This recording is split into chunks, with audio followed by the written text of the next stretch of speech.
bagi ekspor Indonesia ke pasar Kanada, serta membuka peluang ekspor bagi sektor seperti tekstil, produk olahan, dan lainnya. Selain itu, perjanjian ini juga memperluas ruang bagi barang dan jasa Kanada masuk ke pasar Indonesia dan bisa menciptakan lingkungan perdagangan yang lebih transparan dan menguntungkan.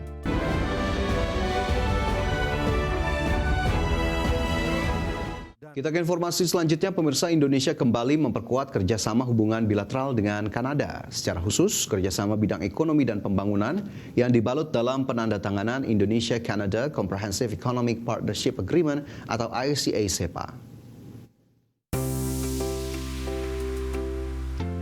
Menteri Koordinator Bidang Perekonomian Erlangga Hartarto menerima kunjungan resmi Menteri Negara Bidang Pembangunan Internasional Kanada, Pradeep Singh Sarai. Kunjungan ini merupakan bagian penting dari upaya memperkuat hubungan bilateral Indonesia dan Kanada, khususnya di bidang ekonomi dan kerjasama pembangunan yang saling menguntungkan. Pertemuan ini berlangsung di tengah momentum bersejarah bagi hubungan kedua negara, yakni penandatanganan Indonesia-Kanada Comprehensive Economic Partnership Agreement atau ICA-CEPA, yang ditandatangani September 2025 dan direncanakan efektif berjalan di tahun 2026 ini. Menko Erlangga menegaskan ICA-CEPA sendiri memberikan preferensi tarif yang luas bagi ekspor Indonesia ke pasar Kanada, serta membuka peluang ekspor bagi sektor seperti tekstil, produk olahan, dan lainnya. Selain itu, perjanjian ini juga memperluas ruang bagi barang dan jasa Kanada masuk ke pasar Indonesia dan bisa menciptakan lingkungan perdagangan yang lebih transparan dan menguntungkan. Di selain komitmen Kanada untuk terus memperkuat kerjasama pembangunan dan pembangunan berkelanjutan secara strategis di tengah tantangan dan peluang ekonomi global. Dari Jakarta, Tim Liputan IDX Channel.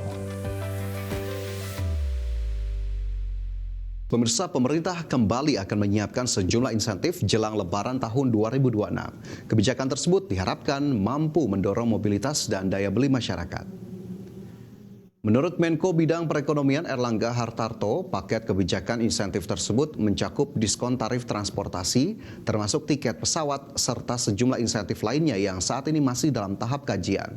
Sebelumnya pada Lebaran tahun 2025, pemerintah juga menggelontorkan diskon tarif tiket pesawat domestik yang turun hingga 14%. Hari Raya Lebaran ini, tadi kita diminta juga untuk mempersiapkan program, termasuk program-program yang akan dilaksanakan seperti biasa pada hari Raya Lebaran, program terkait dengan tiket, terkait dengan program.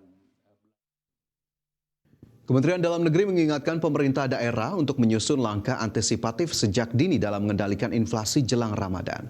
Untuk menjaga pasokan dan distribusi, Kementerian dan Pemda perlu memperkuat koordinasi termasuk dengan pelaku usaha. Jelang bulan suci Ramadan, Kementerian Dalam Negeri mengingatkan pemerintah daerah untuk menyusun langkah antisipatif sejak dini dalam mengendalikan inflasi.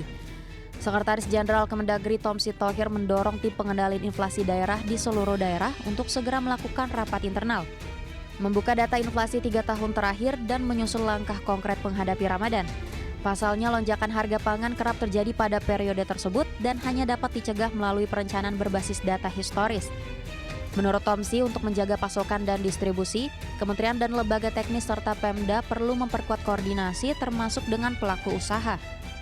3 tahun baca 3 tahun itu ke belakang. 24 Ramadan, 23 Ramadan, 22 Ramadan, cek 25 Ramadan.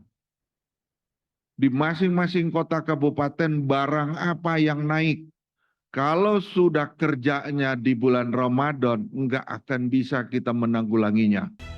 Tomsi berharap Ramadan 2026 dapat menjadi momentum pembuktian bahwa pemerintah pusat dan daerah mampu menjaga stabilitas harga pangan. Jakarta, Tim Liputan IDX Channel.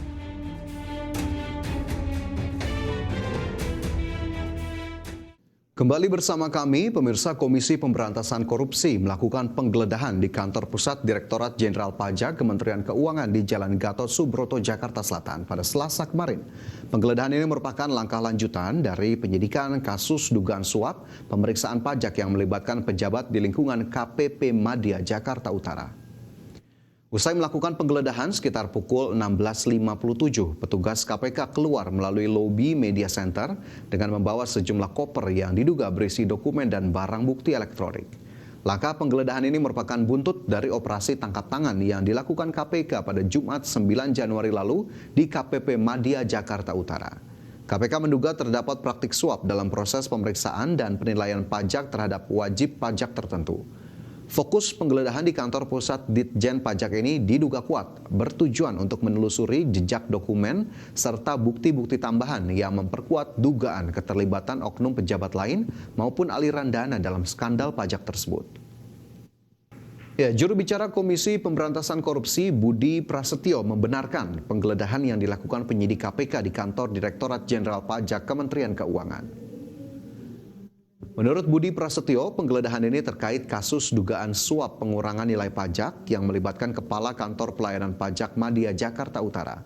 Dari kegiatan tersebut, penyidik KPK menyita sejumlah barang bukti yang diduga terkait dengan perkara yang dimaksud, di antaranya dokumen hingga uang. Diketahui KPK menetapkan 5 orang sebagai tersangka dalam kasus dugaan suap terkait pemeriksaan pajak pada DJP Kementerian Keuangan. Penetapan tersangka ini buntut dari operasi tangkap tangan pada Jumat 8 Januari lalu.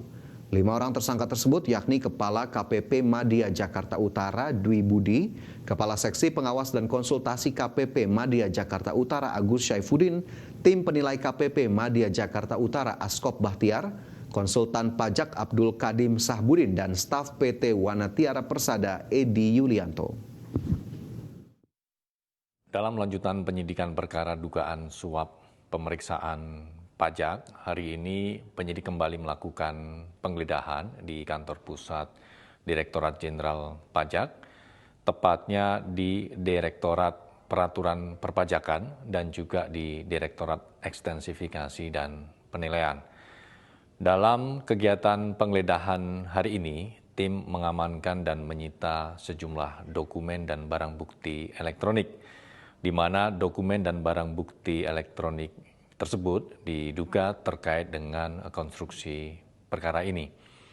Selain itu, penyidik juga mengamankan sejumlah uang yang diduga bersumber dari pihak tersangka dalam perkara dugaan tindak pidana korupsi terkait dengan suap pemeriksaan pajak di KPP. DPR RI Puan Maharani mendukung perintah Presiden Prabowo Subianto untuk melakukan bersih-bersih secara menyeluruh di perusahaan BUMN, di mana tercatat masih banyak perusahaan BUMN yang merugi atau hanya mencatat keuntungan tipis. Presiden geram melihat banyak direksi dan komisaris BUMN meminta bonus atau tantiem, padahal perusahaan BUMN banyak yang mengalami kerugian. Menurut Ketua DPR RI Puan Maharani, perintah bersih-bersih BUMN sangat selaras dengan semangat efisiensi dan pengelolaan keuangan negara. Untuk itu, Puan berharap keuntungan perusahaan BUMN bisa dikembalikan kepada negara dan dipergunakan sebanyak-banyaknya untuk kesejahteraan rakyat. Selain itu, DPR RI juga mendorong adanya reformasi BUMN, percepatan perbaikan tata kelola, serta menekan pemborosan keuangan. Penyempurnaan tata kelola pemerintahan yang transparan, akuntabel, dan berpihak pada kepentingan rakyat. Pemerataan pembangunan antar wilayah guna mengurangi kesenjangan dan memperkuat persatuan nasional. Peningkatan kualitas pelayanan terhadap kebutuhan dasar masyarakat seperti pendidikan, kesehatan, pangan, dan perumahan. Undang-undang yang dihasilkan berkualitas, adil, dan bermanfaat bagi rakyat serta untuk kepentingan nasional.